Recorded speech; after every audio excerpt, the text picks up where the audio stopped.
Hi guys, and welcome to another video. This video was requested by Here Be Bar. Basically they said they're going to be getting a G7X very soon to start vlogging, or they're already vlogging but they want to start doing it on the G7X, so they asked me for basically just some really small quick tips on how I use the camera for vlogging and things like that. So here's the camera here, Canon G7X Mark II. It's got the selfie. I've done a review on this, so I'll put a little card thing up there, you can check it out. It's got the selfie screen there, which is really awesome. Let me just turn it on. If you can, probably can't see it, it's too bright. There you go. It's got a selfie screen, so you can use it like this, or you can flip it over and use it as per normal. So it is one of the best cameras that I've ever purchased. Not in terms of the quality, because obviously the GH4 destroys it for quality, but in terms of just an all-round camera. So, you know, portability, size, and quality, all those things. It is the best camera I've ever bought. It feels nice and solid. Anyway, it's not a review on the camera, so I'm going to stop myself right there.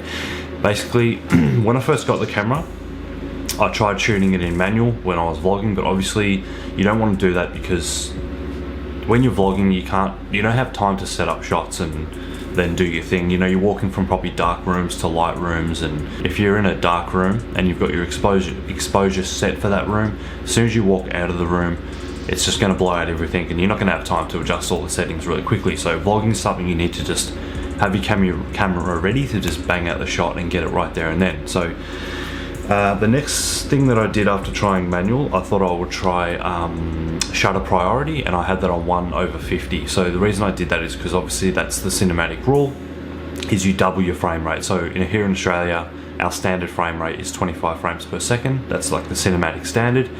So I thought if I can lock the shutter speed in at double that, which is 1/50, then I'll maintain that cinematic standard. But then it was pretty good, but then I thought there's probably no point of doing that. It's a vlog, it doesn't have to be cinematic. What I don't like is that really fake fast, like you see it on a lot of GoPros when people film at a very high frame rate. And it's good because you can use slow motion if you're in a high frame rate, but they film in this really high frame rate and everything just looks really, it's like too sharp, it looks really fake, and I don't like that, so that's why I opted to lock in the shutter speed. But after experimenting with the camera for ages, what I decided to do is auto wasn't for me, complete auto, because I still wanted to adjust some things. So what I did, I used the mode that's called P, and I believe that stands for programmed, and that allows you to still change some settings, whereas most of the stuff's auto, but you can still change the ISO, you can still change white balance, which I never do. I leave that on auto, and the reason it's on auto, as I said before, you go from dark rooms to light rooms, in and out of cars. You just don't have time to set up shots when you're vlogging. You just want to get it done. You can't lose the shot, pretty much is what I'm trying to say.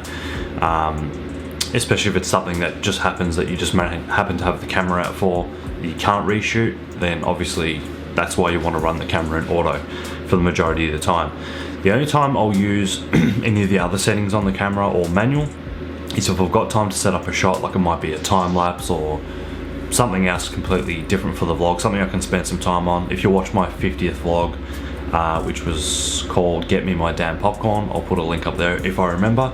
For the intro, I used manual just to make sure the shot was perfect. I didn't want the exposure changing halfway through and things like that. So it's the only time I pretty much use manual on this camera. When I'm vlogging, not this camera, when I'm vlogging though, pretty much everything is on the P mode, which is pretty much auto, and it's a really awesome camera for that. Now when I do professional stuff with the GH4, the Lumix, which is this is being filmed on right now, everything is manual when I'm doing professional stuff. So for this video now, the only thing I'm using that's auto is autofocus. Everything else is set manually. The reason I'm using autofocus is because I move around a lot. I wanted to show the camera, and just like that. With my other lens, which is a Sigma 1835, the autofocus on that sucks, and I don't think it's the lens, I think it's just the camera. It's not made for this camera, so I've got a speed booster, which is like an adapter, and I find that it just autofocuses for ages, and even when it does get in focus, it just seems to drop the focus. So yeah, the only thing I use auto on this camera is autofocus. G7X, always pretty much everything on auto. I turn on the image stabilization because it helps when you're walking and moving around to keep it pretty stable. Sometimes though you might want to turn it off if you're purposely. The thing I find about image stabilization on any camera, especially the GH4 and the G7X, is that when you're panning purposely, sometimes the camera thinks that you're trying to keep still, and you'll notice the image will do something like this, like it'll move nicely and then it'll jolt, because it's trying to keep the image in one place, and it does think that you're trying to keep still. So if I'm purposely trying to do a shot like that, and I remember to, which I never do, I turn it off. Another little tip, have some batteries handy. This G7X, when I first got it, I thought, the battery life isn't that good. It's about an hour of recording. But what you'll find when you're vlogging is once you're done with a shot or done what you're doing, you turn it off. So it easily lasts me a whole day. It lasted me all weekend and was nearly going flat by the time I got home. So that's not too bad at all. That's 2 days of vlogging, which is really good. But if you video or film a lot, then you might need another battery. So definitely get another battery if you need that. Another thing that I don't even have, but I feel I really need, and I will get, because I see a lot of other vloggers using the exact same camera. I reckon it's the #1 vlogging camera in my opinion from what I've seen. You need the furry wind stopper for the top of the mic. So the mic's up there, you can probably see there's a couple of holes, and the wind on this camera is really bad. The audio is probably the worst part of this camera. Wish it had an external audio jack, but it doesn't. So yeah, I've seen a lot of people with those wind stoppers on the top, just the furry little things. You can make your own or you can buy them. I don't have one yet, but I've definitely got to get one, because I've seen the difference between what mine sounds like and what theirs sounds like, and theirs sounds amazing. There's a guy I watch who does cycling videos, and he uses his G7X, and he's riding like 30 kilometers an hour, and you can hear him perfectly. There's no wind. If I did that, you wouldn't hear a thing. So that's another tip. Another great tip is to get yourself a little like a little Gorilla Pod like this one. This is the Gorilla Pod original. It's quite small, as you can see. I can fit it in my pocket. I'd leave it unscrewed because if you leave the base of the Gorilla Pod on the camera, you can't take your memory card out or battery, which I do all the time. So I just screw it on when I want to use it, and you can use it like this, like a selfie stick. It's really good to hold out really far, and you can also set it down wherever you like as a tripod to get those really cool walking by shots or do time lapses and all that kind of stuff. So I really think that's it in terms of tips when vlogging, and mainly when using the G7X. It is an awesome little camera. The best, like I said, is probably the best camera I've ever purchased in terms of just the overall usability. Excellent for vlogging. If you just keep those things in mind.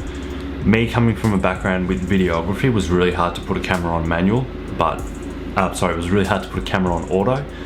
But when it comes to vlogging, you have to, because yeah, this camera adapts very quickly. If you go from a dark room to a light room, it adapts very quickly to the brightness or exposure, and it adapts very quickly to white balance. So I find it's an awesome camera. They're pretty much all the tips that I can think of for vlogging with the G7X. So if you're thinking of getting one, definitely pick up the furry mic cover thing, the wind stopper, which I still need to do. And definitely grab yourself a Gorilla Pod or a selfie stick of some kind. I like this because you can still set it down and do your thing, or you can bend it any way you like. They're awesome. I have the massive one as well for the Lumix here. And yeah, what I'm going to do eventually is also, I'm going to do a vlog on why I don't, not a vlog, sorry. I'm going to do a video on why I don't vlog with the GH4, or I don't vlog with an SLR or anything like that. I'm going to do another video soon. So that's really all the tips I can think of. Pretty much just leave the camera on auto or P mode, whichever works for you. You can shutter priority if that's what you prefer, but I've found just putting it on program mode, which is the P on the dial, is the best mode for me. So hope this video helped. Please like, comment and subscribe, and I'll see you soon. Thanks for watching.